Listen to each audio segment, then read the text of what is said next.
गति 110 शब्द प्रति minute. Be ready. 3, 2, 1 start. Ganga में बड़ी संख्या में बहते शव किसी को भी झकझोर सकते हैं।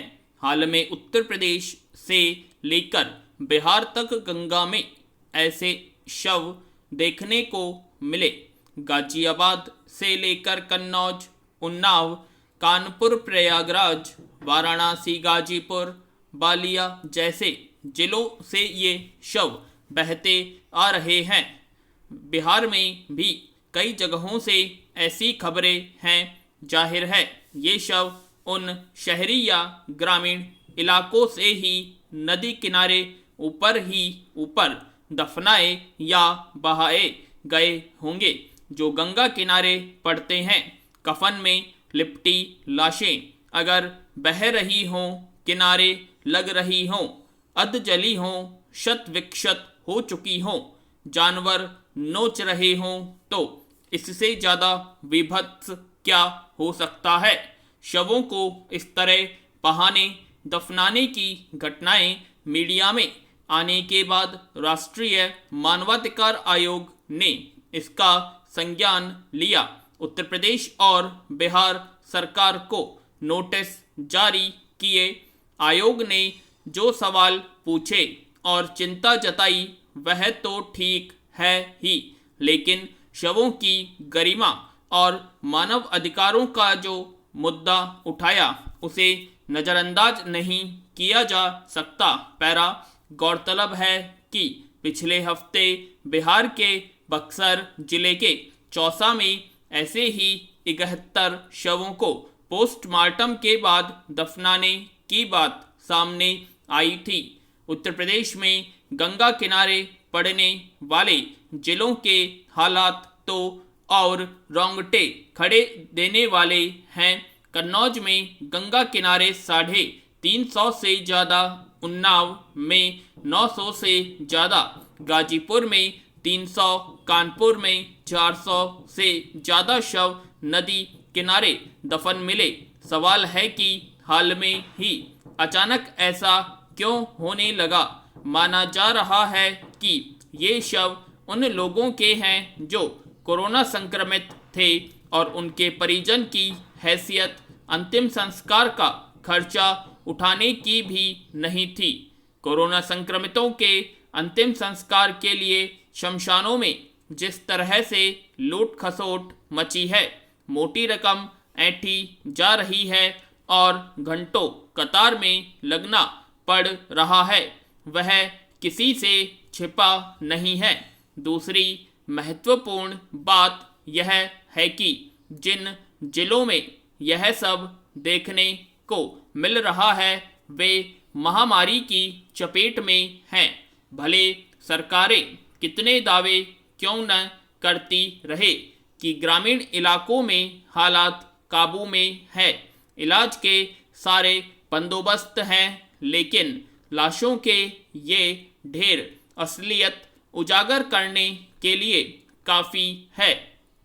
अब इसमें ज़्यादा शक नहीं बचा कि संक्रमण की जांच, इलाज से लेकर अंतिम संस्कार तक में सरकारों ने जो लापरवाही दिखाई, ये शव उसी का नतीजा है। पैरा शवों की दुर्गति से विचलित मानवाधिकार आयोग ने राज्यों और केंद्र शासित प्रदेशों को मृतकों के अधिकार और सम्मान की रक्षा के लिए कानून बनाने का सुझाव दिया है। आयोग ने कहा कि शवों का सामूहिक अंतिम संस्कार या उन्हें सामूहिक रूप से दफनाना विधि सम्मत नहीं है, क्योंकि यह किसी भी मृतक के सम्मान और अधिकार का उल्लंघन है। लेकिन सरकारों को इससे कहाँ मतलब है। कहना बड़ा आसान है कि जो चला गया वह मुक्ति पा गया, लेकिन यह नहीं भूलना चाहिए कि ये शव ऐसे कठोर सवाल भी छोड़ गए हैं जिनका जवाब एक न एक दिन सरकारों को देना ही पड़ेगा। संविधान का अनुच्छेद 21 सिर्फ जीवित व्यक्तियों को ही गरिमा और सम्मान के साथ जीने का अधिकार नहीं देता, बल्कि मृत व्यक्ति को भी वह समान रूप से यह अधिकार प्रदान करता है। मृत के अधिकारों और गरिमा की रक्षा राज्य का कर्तव्य है, लेकिन ऐसा लगता है कि हमारी सरकारें निष्ठुर है।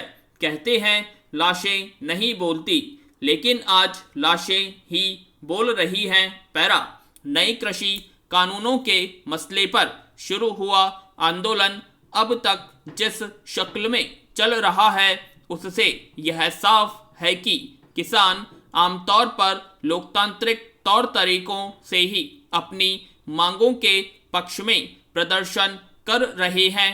लेकिन हैरानी की बात है कि इस आंदोलन को लेकर सरकार का रवैया बहुत उदार नहीं दिखता है। पिछले कई महीनों से न केवल किसानों और सरकार के बीच बातचीत बंद है, बल्कि कई मौक़ों पर सरकार ने आंदोलनकारियों के खिलाफ सख्त रवैया भी अख्तियार किया। नए कृषि कानूनों की वापसी की मांग को लेकर सरकारी उदासीनता के बीच किसानों के पास यही विकल्प बचता है कि वे विरोध प्रदर्शनों के जरिए सरकार को अपनी बात पर गौर करने के लिए कहे। लेकिन सरकारी तंत्र और नेतृत्व के भीतर इस समस्या को लेकर अपेक्षित जिम्मेदारी की भावना नहीं सामने आ रही है। उल्टे जब किसान लोकतांत्रिक विरोध प्रदर्शनों के जरिए सरकार को उसकी जिम्मेदारी की याद दिलाना चाहते हैं, तो उनके खिलाफ पुलिस बलों के सहारे दमन की कार्रवाई की जाती है। पैरा, गौरतलब है कि रविवार को हरियाणा के मुख्यमंत्री हिसार में एक अस्पताल का उद्घाटन करने पहुंचे तो किसानों ने उनके दौरे का विरोध किया। उनका यह विरोध पूर्व घोषित था, इसलिए कहा जा सकता है कि उन्होंने अपने प्रदर्शनों का स्वरूप लोकतांत्रिक बनाए रखने की कोशिश की थी। लेकिन तयशुदा कार्यक्रम निपटाने और मुख्यमंत्री के चले जाने के बाद जब किसान प्रदर्शन कर रहे थे, तब अचानक ही वहां मौजूद पुलिस ने उन पर लाठियां बरसानी शुरू कर दी और आंसू गैस के गोले भी छोड़े। नतीजतन किसानों की तरफ से भी पथराव हुआ। सवाल है कि ऐसी अराजकता की स्थिति न आने देने की जिम्मेदारी आखिर किसकी थी? किसानों ने एक दिन पहले अपने प्रदर्शन के बारे में घोषणा कर दी थी, लेकिन क्या सरकार की ओर से कोई नेता, अधिकृत अधिकारी या पुलिस अधिकारी ने इस मसले पर किसानों से बात करने की कोशिश की थी? पुलिस ने जिस तरह बेरहमी से किसानों पर लाठीचार्ज किया, क्या वह आखिरी विकल्प था? पुलिस और प्रशासन के उच्च स्तर के अधिकारियों की जिम्मेदारी समय के अनुकूल विवेक का प्रयोग कर हिंसा की स्थिति को अधिकतम स्तर तक रोकने की भी चाहत होती है। पैरा, विडंबना यह है कि किसी भी लोकतंत्र की विरोध प्रदर्शन में सरकार, प्रशासन और पुलिस आमतौर पर यह मानकर चलती है कि आंदोलनकारियों का दमन करना ही उनका प्राथमिक कर्तव्य है। यह एक परिपक्व लोकतंत्र का चरित्र नहीं होता है। आंदोलनकारियों को पुलिस की हिंसा के जरिए चुप कराने की कोशिश दीर्घकालिक शांति या समाधान का रास्ता नहीं निकाल पाती है। जहां तक नए कृषि कानूनों को खत्म कराने के मसले पर खड़े हुए किसानों के आंदोलन का सवाल है, तो इक्का दुक्का उदाहरणों को छोड़ दें तो अब तक इसका स्वरूप लोकतांत्रिक ही रहा है और आंदोलनकारियों ने अधिकतम संयम का परिचय दिया है। किसान नेताओं ने अपनी मांगों को लेकर सरकार से बातचीत का सिरा कायम रखने की हर संभव कोशिश की है, लेकिन पिछले काफ़ी समय से किसानों और सरकार के बीच संवाद तक बंद है और दोनों में से कोई पक्ष पीछे हटने को तैयार नहीं है।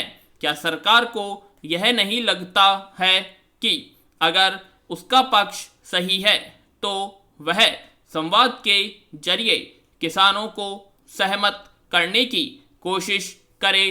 पूर्ण विराम।